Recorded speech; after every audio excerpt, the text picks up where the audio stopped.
benvenuti al TG Sicilia e i titoli di questa edizione. È ancora ricoverata in terapia intensiva la donna accoltellata con 12 fendenti dall'ex marito che ha confessato il tentato femminicidio. L'uomo è stato arrestato. Palermo si cercano altri 2 ragazzi del quartiere dell'Arenella. Uno di loro è accusato di violenza sessuale su una turista americana 18enne. Molti punti ancora da chiarire. La ragazza non ricorda quasi nulla e le chat su Tinder di quella sera sono state cancellate.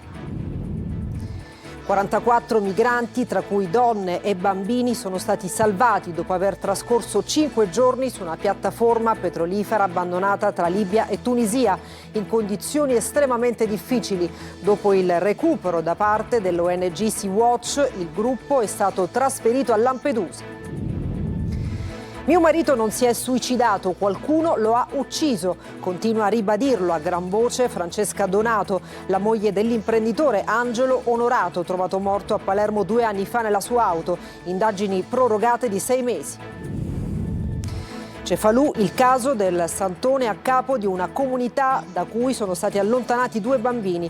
Sorvegliati a vista, andarsene non era facile, racconta una donna palermitana che ha vissuto anni nel gruppo.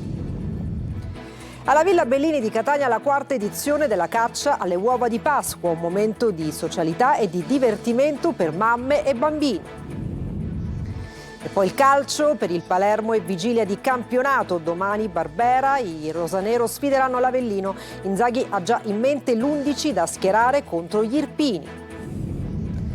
E poi la Serie C, il Catania ha la testa al Picerno. Abituiamoci a dare sempre tutto, l'invito di Viali ai suoi giocatori. Ancora assente Forte, in attacco resta vivo il ballottaggio fra Caturano e Lunetta. Nel pomeriggio Siracusa in campo al De Simone contro l'Atalanta Under 23. Per il Trapani trasferta a Monopoli.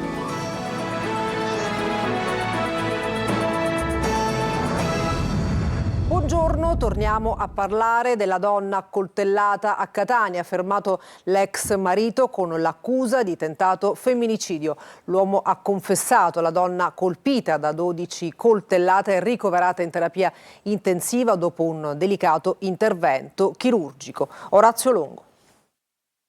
Non avrebbe accettato la volontà della moglie di interrompere la relazione, volontà che quest'ultima gli aveva comunicato durante il periodo in cui lui era detenuto.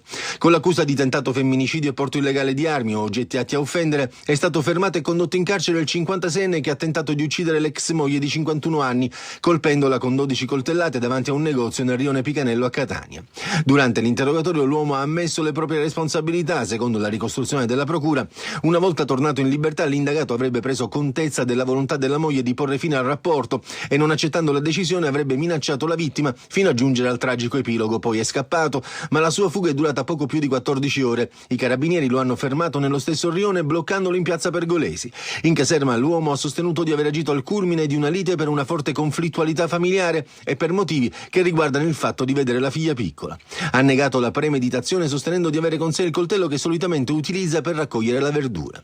Secondo una prima ricostruzione, l'uomo a bordo di uno scooter avrebbe raggiunto l'ex moglie in via Villa Glori, dove ci sarebbe stata una discussione che è poi degenerata. La coppia si era separata da 3 anni, mentre l'uomo era in carcere, da dove ne era uscito l'8 marzo.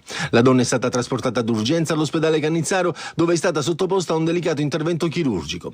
Per la coltellata al cuore è stata trasferita alla clinica Morgagni di Pedara, dove è ricoverata in prognosi riservata nel reparto di terapia intensiva.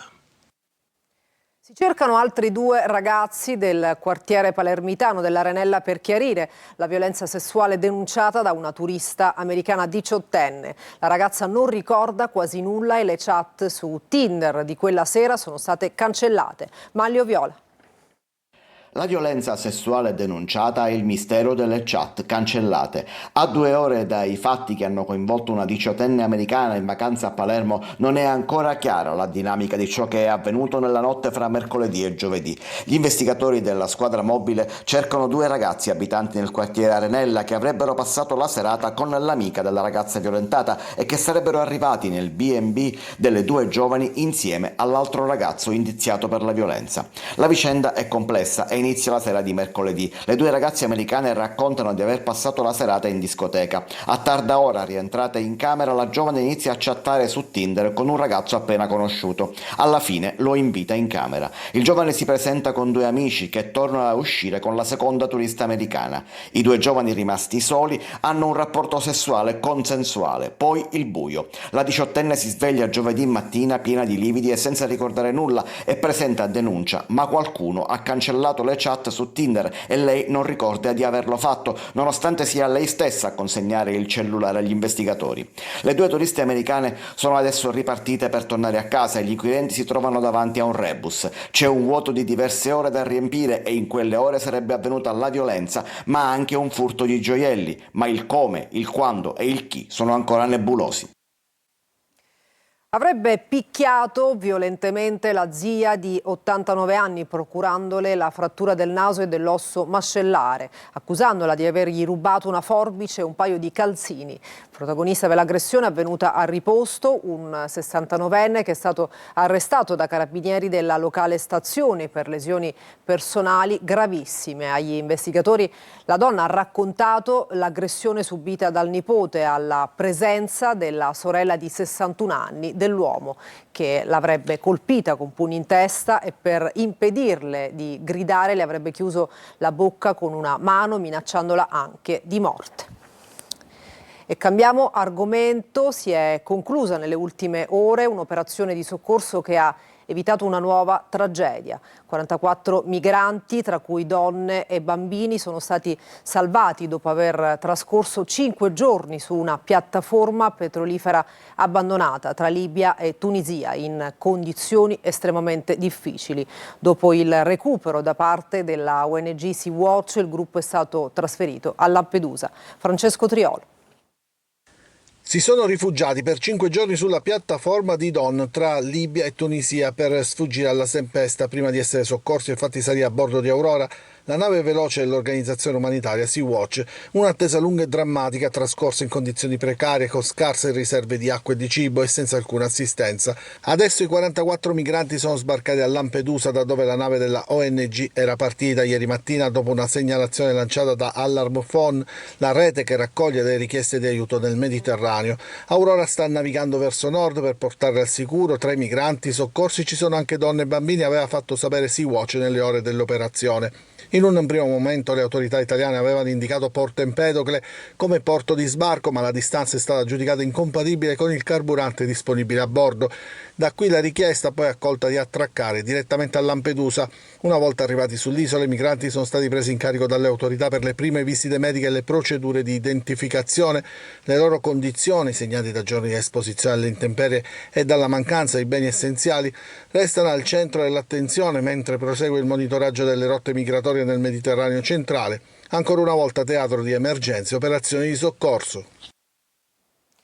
La Procura di Palermo ha chiesto il rinvio a giudizio per 3 medici del Policlinico Paolo Giacone, accusati di omicidio colposo per la morte di Maria Finocchiaro, 43 anni, deceduta nel febbraio del 2020 dopo un'ischemia intestinale. Secondo la consulenza medico-legale, il decesso avrebbe avuto un'altissima probabilità di essere evitato o ritardato se fossero state seguite le corrette pratiche cliniche. A 6 anni dai fatti, l'udienza preliminare non è ancora stata celebrata a causa di rinvii procedurali, mentre i familiari denunciano i ritardi della giustizia.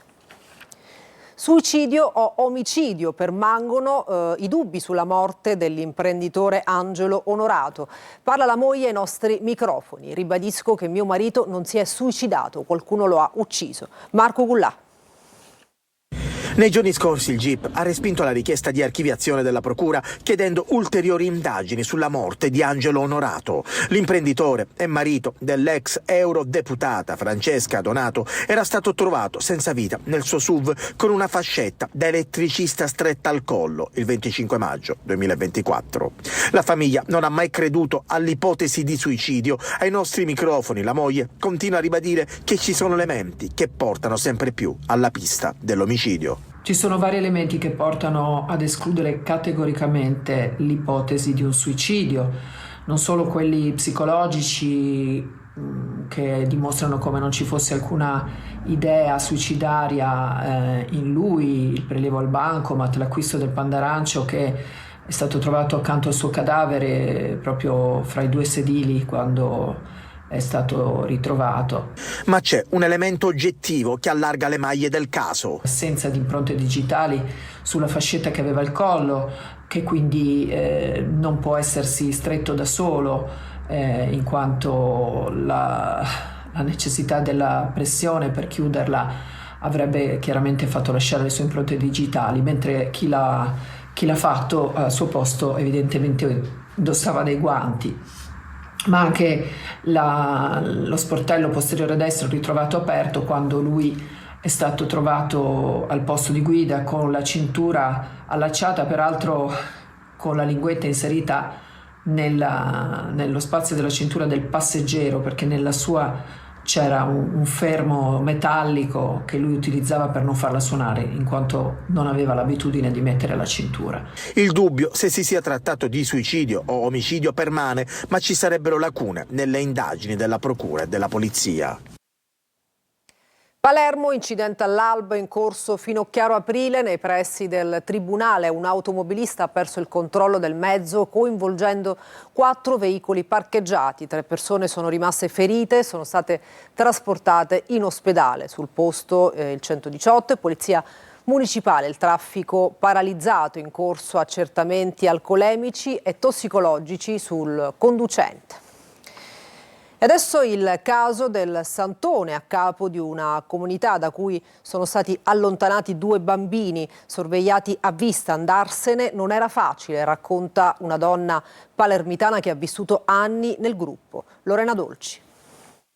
Consumo di droga, manipolazione psicologica, regole rigide. Era una comunità fortezza quella creata dal sedicente guru Mark Koppicar, Shanti per i seguaci, fermato qualche giorno fa mentre cercava di fuggire da Cefalù dopo l'inchiesta per concorso e maltrattamenti e l'allontanamento di 2 bambini dal gruppo di Gibil Manna, affidati adesso al nonno siciliano. Il racconto è di Claudia Lauria, palermitana, che ha vissuto 7 anni accanto al Santone. A Repubblica ha raccontato il sospetto che ci somministrasse sostanza a nostra insaputa per provocare stati di leggerezza e dare l'impressione di veicolare energia. Il fulcro delle sue predicazioni era una vita naturale, il distacco dalle cose materiali, mentre dall'altra incassava donazioni dagli affiliati, denaro con cui fra l'altro aveva acquistato questo castello in Scozia. È in questa gabbia dorata che ha vissuto anche Claudia. Ricorda l'obbligo di vestire di nero, il lucchetto al telefono, il divieto di lasciare la tenuta, i processi collettivi per ogni no. Ho dovuto fingermi mansueta per 2 mesi e promettere che sarei tornata. Un gioco di manipolazione e seduzione. Instauravo rapporti con le donne più facoltose, il regime di poligamia, racconta. Negli ultimi mesi il gruppo si era trasferito in questo casolare semideroccato. Qui 2 bambini di 11 e 7 anni non andavano a scuola e non avevano mai visto un pediatra. Erano perfino costretti a fare le ronde di notte.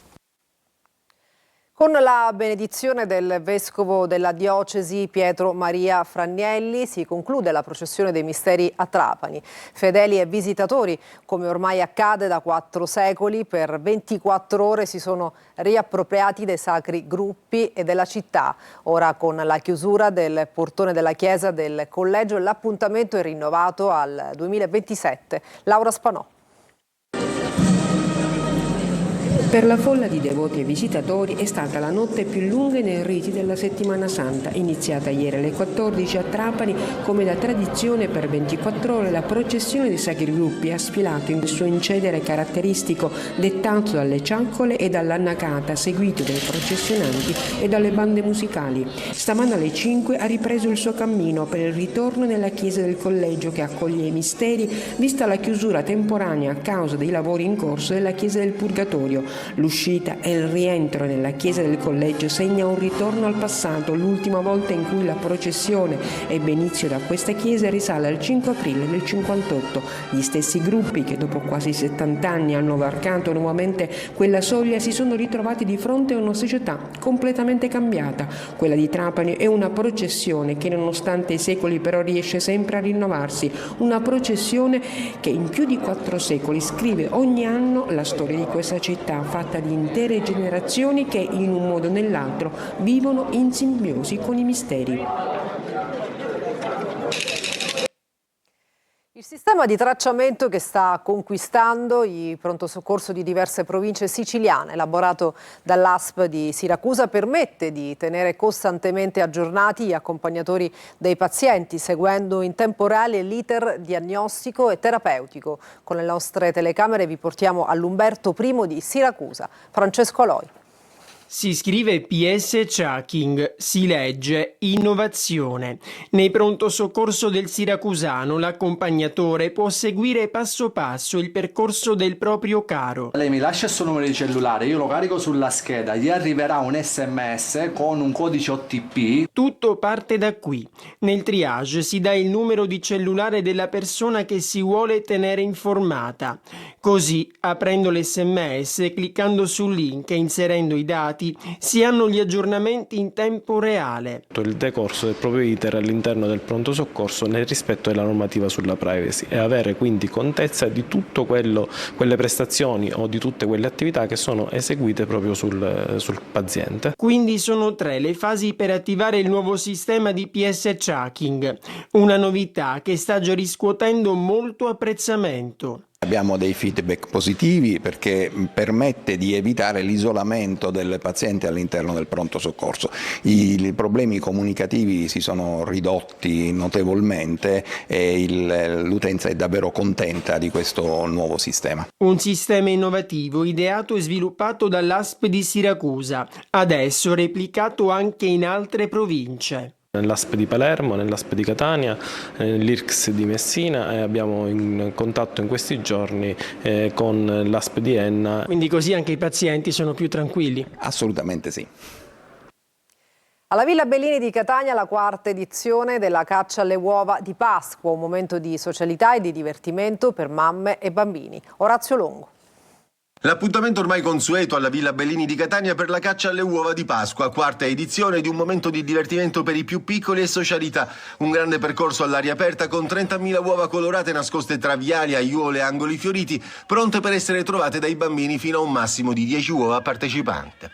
Tra queste alcune conterranno premi, mentre la Golden Egg, l'uovo dorato, regalerà una sorpresa speciale. Sono entusiasta, il cestino ce lo siamo già preparati ieri sera e niente, è una festa. Oggi niente social, niente telefoni, ci dedichiamo solo alla caccia. Siamo riusciti a tenere una giornata con questi bambini lontano da social, TV, videogiochi, una bellissima giornata e grazie tanta. Avendo visto questi bambini con quale entusiasmo si sono proiettati, sono affiondati all'inizio dei giochi per trovare queste uova, fa capire quanto sia straordinaria questa iniziativa. Prima ancora di arrivare a Catania, la caccia alle uova è partita da Torino a bordo del treno Sicilia Express, un prologo itinerante, spiega Giovanni Sant'Angelo, a raccontare lo spirito dell'iniziativa, che è quello di portare il gioco creando comunità. La caccia alle uova quest'anno, 4ª edizione, ha sempre l'obiettivo, quell'obiettivo che è quello dell'amicizia, quello dello stare insieme all'aria aperta all'interno della nostra bellissima Villa Bellini di Catania, ma soprattutto vivere un momento spensierato anche con i propri genitori, riscoprendo il gioco semplice di una volta, quello che si faceva e che faceva divertire davvero tutti. Parte del ricavato del Curiosuovo sarà destinato anche quest'anno al reparto di pediatria dell'ospedale Garibaldi di Nesima.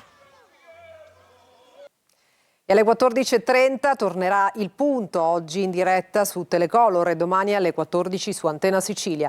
Si parlerà di caso Sigonella dopo il no del ministro Guido Crosetto a Iusa sull'utilizzo delle basi siciliane per i cacciabombardieri americani. Si parlerà anche delle tensioni in Forza Italia e della palestra Lupo di Catania, centro sociale sgomberato e demolito tra le proteste. Tra gli ospiti l'europarlamentare Marco Falcone, il segretario di Sinistra Italia Pierpaolo Montalto e l'ex ministro della Difesa Salvo Andò.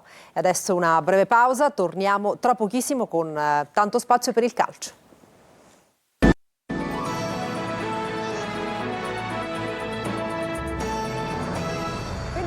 Al TG Sicilia, siamo al calcio, vigilia di campionato per il Palermo che domani nel giorno di Pasqua affronterà l'Avellino al Barbera. Inzaghi ha già in mente l'11 da schierare domani alle 19.30. Marco Gullà. Le ultime curve, poi il rettilineo finale e il traguardo. Pippo Inzaghi le ha etichettate come 6 finali da vincere per provare a centrare l'obiettivo della promozione diretta. La prima sarà domani, nel giorno di Pasqua alle 19:30 al Barbera, Rosanero contro l'Avellino. Vincere e sperare che Monza e Frosinone non facciano altrettanto. Ogni curva può essere decisiva.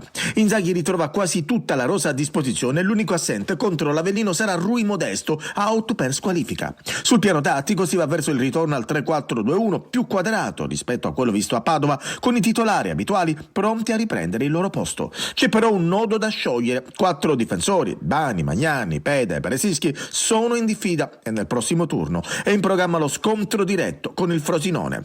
Solito dubbio sulla tre quarti, Ledouard e Jonsen si giocano una maglia. Il francese è leggermente favorito nonostante il norvegese abbia giocato titolare nelle ultime 2 gare. Palumbo e Poyampalo sono le certezze. Domani al Barbera, nonostante sia Pasqua, ci saranno oltre 27.000 spettatori. Adesso il calcio Catania, a distanza di 2 giorni dal match col Picerno. Viali ha parlato in conferenza stampa, sicura l'assenza di Forte, in attacco resta vivo il ballottaggio fra Caturano e Lunetta. Marco Carli. Il secondo posto blindato è da confermare col conforto della matematica. Il lavoro in vista dei playoff, ma Viali considera il futuro del Catania legato al presente. Morale, ogni partita vale, a cominciare da quella di lunedì con il Picerno. Giusto sottolineare, come mi ripeto spesso nel prepartita, che il fine è il risultato. Cioè noi dobbiamo arrivare sia a preparare un finale di campionato importante, ma tramite crescita e risultati. Quindi bisogna stare con le antenne belle dritte, perché è pericoloso e perché comunque l'abitudine, tra virgolette, a non dare il 110% non è una buona cosa. Questo periodo sta servendo anche per conoscere al meglio i giocatori, dice Viali, che poi parla di ballottaggi aumentati. Anche in mediana, dove Quaini, Tacchio e Di Noia si giocano 2 maglie, e in attacco, nonostante l'assenza di Forte. La scelta è fra Caturano e Lunetta per tenersi, soprattutto dovesse giocare il secondo, un'opzione in panchina per cambiare la partita. È un momento chiaramente di emergenza in quel reparto. Dovrò fare delle scelte sapendo che una situazione mi dà tanto da una parte e meno dall'altra, e rispetto alla partita che vogliamo impostare deciderò all'ultimo. Catania Picerno sarà seguita da Telecolor con diretta stadio. Si comincia lunedì alle 14, mezz'ora prima dell'inizio del match. Poi 3 ore live fino alle interviste in anteprima con i protagonisti. Siracusa in campo oggi contro l'Atalanta Under 23, Trapani impegnato a Monopoli. Sergio Colosi. Ultime e disperate, Siracusa e Trapani affrontano oggi la quart'ultima giornata del campionato di Serie C con la stessa esigenza di vincere senza alternative. Azzurri al De Simone contro l'Atalanta Under 23, Granata a Monopoli. Settimana delicata per il Siracusa, che ha raggiunto 102 anni di storia rinviando l'ipotesi di fallimento, ma senza l'atteso passaggio societario. Con l'obiettivo della 4ª vittoria casalinga consecutiva, 23 convocati, infortunati Bonucci, Di Gesù, Falla e Monreale. A centrocampo torna Gudelevicius. L'importante è che in queste 2 ultime partite, dentro le nostre mura, noi continuiamo a mantenere un atteggiamento feroce e propositivo come abbiamo fatto nelle ultime settimane. Questo significa trascinare la gente, questo significa far sì che il nostro stadio diventi una bolgia. Speranze minime di play-out anche per il Trapani, che cerca l'impresa contro un Monopoli privo dello squalificato Manzi e all'inseguimento del miglior piazzamento possibile per i play-off. Campionato finito per Vasquez e Ciuferri. Novità in formazione dopo la prova di Foggia. Per questa edizione è tutto, TG Sicilia torna alle ore 20, grazie per averci seguito e buona giornata.